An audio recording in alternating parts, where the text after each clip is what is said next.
मध्य महेश्वर, इस जगह के बारे में मैंने बहुत सुना था। वीडियोस देखे थे, तस्वीरें देखी थी, लेकिन मुझे नहीं पता था कि ये सफ़र मुझे हिमालय तक नहीं, महादेव तक ले जाने वाला था। रास्ता आसान नहीं था। कई बार सांसें तेज़ हुई, कई बार पैर रुकने लगे और कई बार लगा कि अब बस। लेकिन जो ऊपर मेरा इंतज़ार कर रहा था वो हर मुश्किल से बड़ा था। महादेव के दर्शन, हिमालय की खामोशी और कुछ ऐसे पल जो शायद पूरी ज़िंदगी मेरे साथ रहेंगे। तो बस एक दिन मैंने अपना बैग पैक किया और निकल पड़ा मध्य महेश्वर की तरफ। हर सफ़र की तरह ये सफ़र भी घर से ही शुरू हुआ। एक बैग, कुछ कपड़े और महादेव से मिलने की एक इच्छा, बस इतना ही साथ था। उस वक्त मुझे नहीं पता था कि ये सफ़र सिर्फ एक डेस्टिनेशन तक पहुंचने का नहीं होने वाला। मुझे कुछ लेकर भी वापस आना था।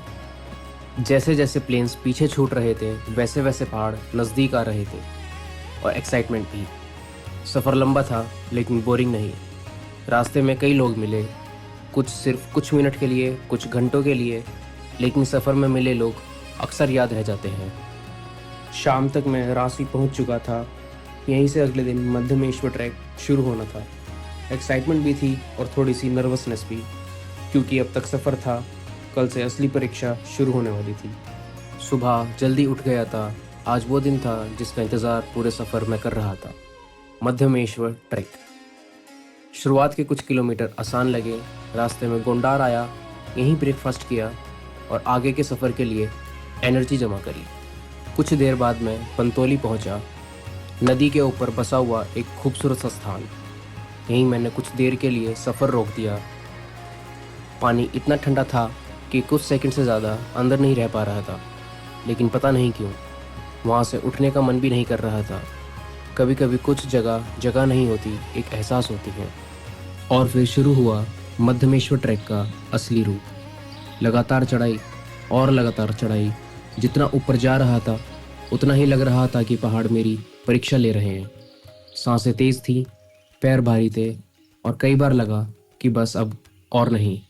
लेकिन पहाड़ भी बड़े इंटरेस्टिंग होते हैं। जब लगता है कि अब और नहीं होगा, तभी वो कुछ ऐसा दिखा देते हैं कि थकान कुछ देर के लिए भूल जाते हो। जंगल और गहरा होता गया, हवा और ठंडी, बादल और नज़दीक। और फिर मुझे वो लाइन याद आई, अगर मरने से पहले स्वर्ग देखना है तो मध्यमेश्वर आ जाओ।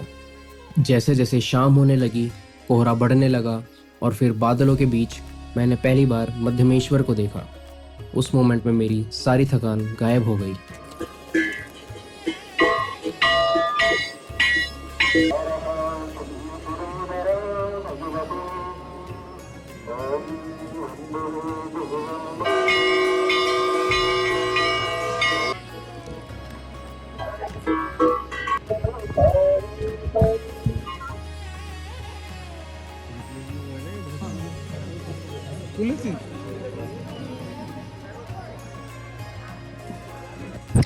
मध्यमेश्वर की मान्यता ये है कि महाभारत के युद्ध के बाद जब पांडवों को अपने पापों का पश्चाताप हुआ तो वो शिव जी से माफी मांगने निकले, तो शिव जी को उनसे मिलना नहीं था।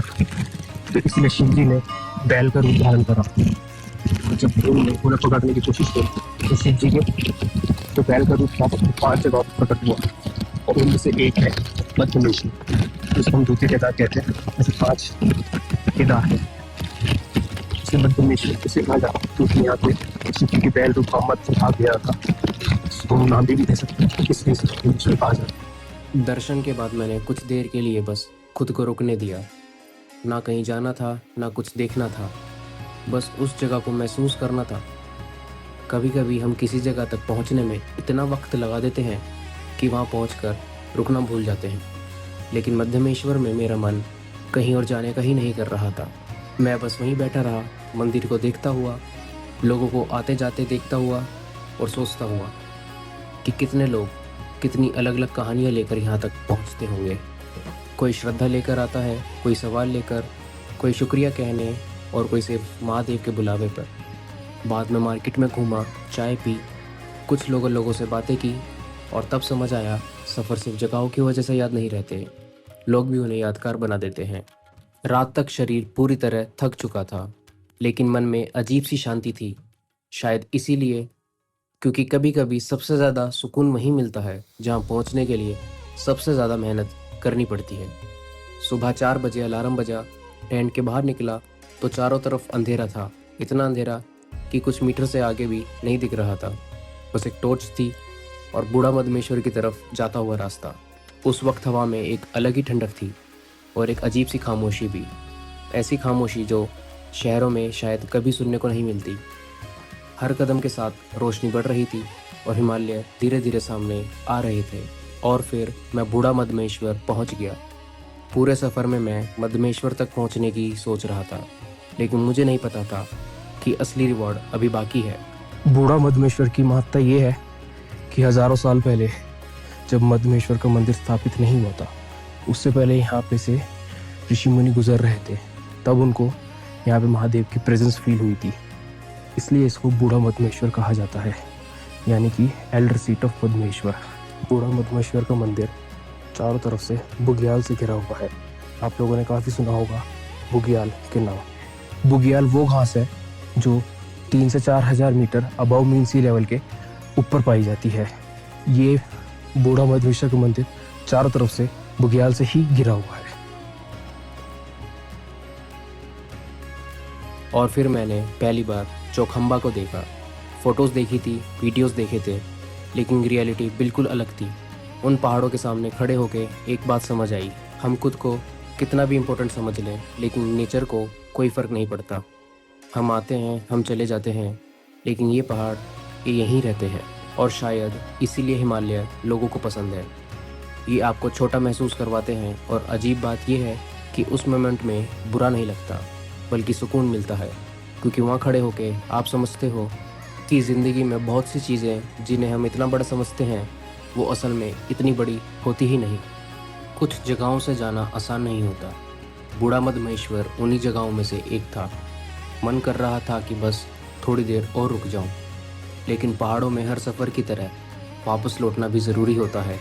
वापस लौटने से पहले मैं भैरवनाथ बाबा के मंदिर भी गया, जो बिल्कुल मध्यमेश्वर मंदिर के पीछे था। पहाड़ों में ऐसी जगहों पर एक अलग ही शांति महसूस होती है, जैसे सफ़र धीरे धीरे अपने अंतिम अध्याय की तरफ बढ़ रहा हो। अब रास्ता नीचे का था, लेकिन ट्रैक अभी ख़त्म नहीं हुआ था। चढ़ाई में सांसें थकती हैं और उतराई में घुटने। शरीर अब पूरे सफ़र का हिसाब मांग रहा था। थकान अब महसूस हो रही थी, पैर भी दर्द कर रहे थे, लेकिन दिल में एक अजीब सी तसल्ली थी। दर्शन हो चुके थे। रास्ते में वही नदियाँ फिर मिली, वही पुल, वही पहाड़, लेकिन अब नज़रिया बदल चुका था, जैसे सफ़र ने कुछ अंदर भी बदल दिया हो। शाम तक फिर से रांची पहुंच गया। कल तक जो ट्रैक शुरू होने वाला था, आज वो यादों में बदल चुका था। अगले दिन घर की तरफ सफ़र शुरू हुआ। पहाड़ धीरे धीरे पीछे छूट रहे थे, लेकिन उनकी यादें साथ चल रही थी। और फिर मैं घर वापस आ गया। सफ़र पूरा हो गया था, लेकिन लग रहा था कि मैं कुछ छोड़कर नहीं, कुछ लेकर वापस जा रहा हूँ। मध्यमेश्वर ने मुझे सिर्फ व्यूज़ नहीं दिए, सिर्फ दर्शन नहीं दिए, बल्कि कुछ ऐसे पल दिए जो शायद ज़िंदगी भर मेरे साथ रहेंगे।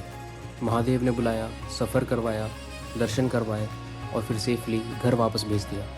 इससे ज़्यादा शायद एक यात्री और मांग भी कह सकता है।